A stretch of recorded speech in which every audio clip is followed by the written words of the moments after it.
فَإِذَا نُفِخَ فِي الصُّورِ فَلَا أَنْسَابَ بَيْنَهُمْ يَوْمَئِذٍ وَلَا يَتَسَاءَلُونَ۔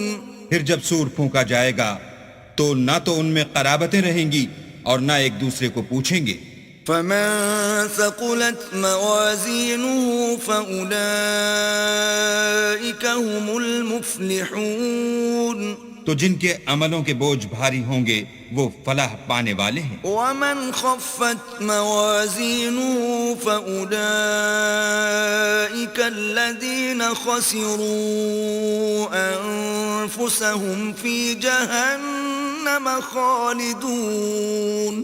اور جن کے بوجھ ہلکے ہوں گے وہ لوگ ہیں جنہوں نے اپنے تئیں خسارے میں ڈالا، ہمیشہ دوزخ میں رہیں گے۔ تلفح وجوههم النار وهم فيها كالحون۔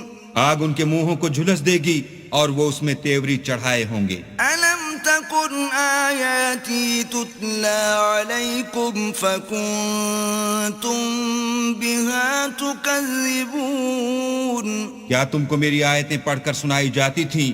نہیں، تم ان کو سنتے تھے اور جھٹلاتے تھے۔